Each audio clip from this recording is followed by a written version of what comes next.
In the early hours of April 21st, 2025, the Vatican fell silent. The world awoke to the news that Pope Francis, the first Latin American pontiff, had died at the age of 88 in his modest residence at Casa Santa Marta. His passing marked the end of a transformative 12-year papacy that had reshaped the Catholic Church, stirred global admiration, and sparked fierce debates. The announcement, delivered by Cardinal Kevin Farrell, the Vatican's Camerlengo, was somber yet reverent. At 7:35 this morning, the Bishop of Rome, Francis, returned to the house of the Father. The words echoed across St. Peter's Square, where mourners soon gathered, some in tears, others clutching rosaries, all grappling with the loss of a man who had been both a spiritual shepherd and a global icon. Jorge Mario Bergoglio, born in Buenos Aires, Argentina, on December 17, 1936, was an unlikely candidate for the papacy.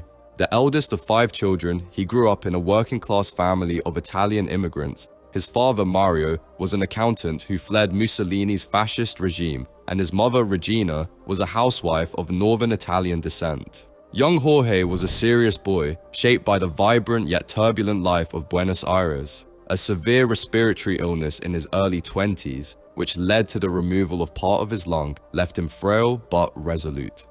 It was during his recovery that he felt a calling to the priesthood, joining the Society of Jesus in 1958. Ordained in 1969, he rose through the Jesuit ranks, serving as Argentina's provincial superior during 1970, a period marked by the country's brutal, dirty war. Bergoglio's actions during this dark chapter would later become a point of contention.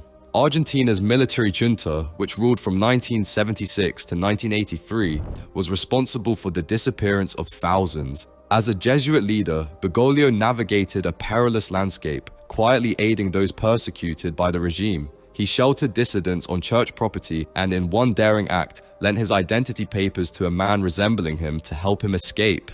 Yet, critics later accused him of not doing enough to confront the junta publicly, particularly regarding 2 Jesuit priests kidnapped and tortured. Bergoglio maintained he worked behind the scenes to secure their release, a claim supported by some but debated by others. These allegations resurfaced when he became Pope, casting a shadow over his early papacy, though supporters argued his discretion saved lives. By 1998, Bergoglio was Archbishop of Buenos Aires, and in 2001, Pope John Paul II made him a cardinal. Known for his humility, he shunned luxury, taking public buses and cooking his own meals. When Pope Benedict XVI resigned in 2013, an unprecedented act in modern times, the conclave turned to Bergoglio. On March 13, 2013, white smoke rose from the Sistine Chapel, and the world met Pope Francis, named after St. Francis of Assisi, the saint of poverty and simplicity. His election as the first Jesuit, first Latin American, and first non-European pope in over a millennium signaled a seismic shift. Francis's papacy was defined by a radical reorientation of the Church's priorities. He inherited a Vatican reeling from scandals, clerical sex abuse, financial corruption, and bureaucratic dysfunction. Unlike his predecessors, who often cloaked themselves in the grandeur of the papacy, Francis opted for simplicity. He refused the opulent apostolic palace, choosing instead the modest Casa Santa Marta guest house. He drove a used Fiat, prisoners and Muslims in humble gestures that captivated the world. His informality, greeting crowds with a warm buonasera or joking about his own mortality, made him the people's pope. His message centered on mercy, inclusion, and the margins. He called for a church that was a field hospital, tending to the wounded rather than enforcing rigid doctrine. He spoke out for the poor, migrants, and the environment, famously issuing the 2015 encyclical Laudato Si, which linked climate change to systemic injustice. His critiques of unfettered capitalism and arms trafficking unsettled powerful interests, while his outreach to the LGBTQ community, though limited, marked a departure from tradition. He declared that God loves all, regardless of sexual orientation, and in 2023 approved conditional blessings for same-sex couples, a move that infuriated conservatives. He also appointed women to senior Vatican roles, a first in the Church's history, though progressives felt he stopped short of ordaining women as priests. Yet, Francis's reforms faced fierce resistance. Conservative cardinals, particularly in the United States, accused him of diluting doctrine. Figures like Cardinal Raymond Leo Burke and the late Cardinal George Pell viewed his leadership as chaotic, even heretical. In 2022, Pell authored an anonymous memo calling Francis's papacy a catastrophe, a sentiment echoed by traditionalists who mourned the restriction of the Latin Mass. Progressives, meanwhile, grew frustrated by his reluctance to fully embrace women's ordination or same-sex marriage. The polarization was stark, and Francis, aware of the divide, once quipped that he was a bit of a troublemaker, but insisted the church needed to evolve. Health challenges shadowed his later years. The lung surgery from his youth left him vulnerable to respiratory issues, and by his 80s, he relied on a wheelchair due to knee pain. In November 2023, he cancelled a trip to the United Arab Emirates due to influenza. The winter of 2024-2025 proved particularly grueling. On February 6, 2025, Francis was diagnosed with bronchitis, which rapidly worsened. On February 14th, he was admitted to Rome's Gemelli Hospital, where doctors discovered bilateral pneumonia.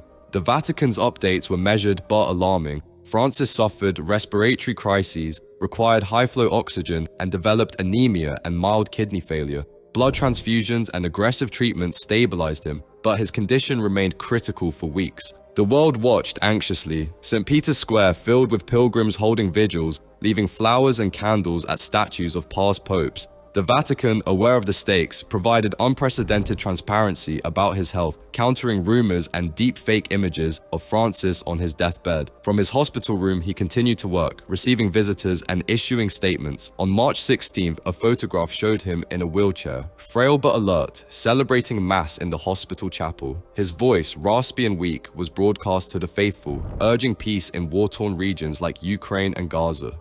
Friends and biographers dismissed speculation that he might resign, citing his determination to lead until the end. On March 23rd, after 38 days in the hospital, Francis returned to Casa Santa Marta.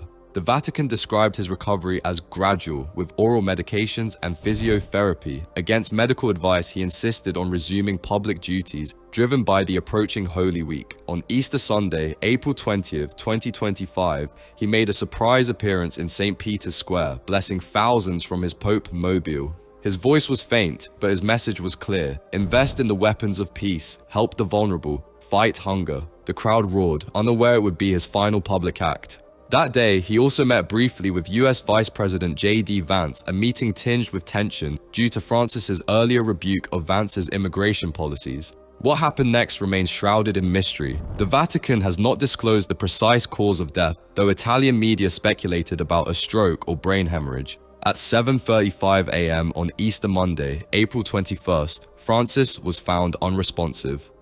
The head of the Vatican's health department and Cardinal Farrell confirmed his passing, and by 9:45 a.m., the news was public. St. Peter's Square became a sea of mourners, from tourists to Romans, many struck by the timing. Easter Monday, known in Italy as the Monday of the Angels, Cardinal Timothy Dolan of New York remarked, "If you could choreograph it, you couldn't have done it better."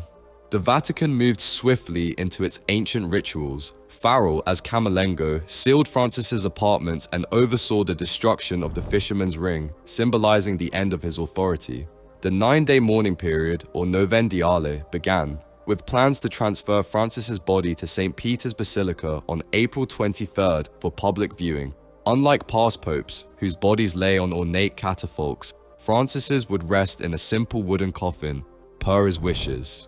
His funeral, expected within days, would be held in St. Peter's Square, led by Cardinal Giovanni Battista Re, the Dean of the College of Cardinals. Francis had chosen to be buried not in the Vatican grottos, but in Santa Maria Maggiore, a basilica he loved, making him the first pope in a century to rest outside the Vatican.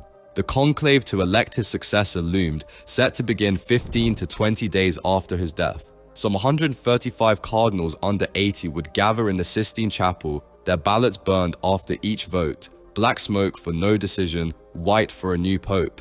Francis had appointed nearly 80% of these electors, tilting the odds toward a progressive successor, but no clear frontrunner emerged. The process, steeped in secrecy, would decide whether the church continued Francis's inclusive vision or reverted to a more conservative path. Tributes poured in from world leaders. US President Donald Trump, despite past clashes, called for God's blessing on Francis's soul. Argentina's President Javier Milei, who once labeled Francis the devil's representative, mourned him as a man of goodness and wisdom. Russian President Vladimir Putin hailed him as outstanding, yet the grief was most palpable among the 1.4 billion Catholics worldwide. In Nigeria, a market vendor named Grace Ituk called his loss global. In Rome, an Argentine tourist, Becca Tusa, found his Easter passing significant. Francis's legacy is complex. He cleaned up Vatican finances, indicting corrupt officials, and created commissions to protect minors from clerical abuse, though critics argued he fell short on transparency. His environmental advocacy and the defense of migrants made him a moral force, but his informal style and off-the-cuff remarks often unsettled Vatican insiders. He clashed with both conservatives, who saw him as a radical, and progressives, who wanted bolder reforms. Yet, his humility, evident in his choice of a single coffin and a modest resting place, cemented his image as a pastor, not a prince.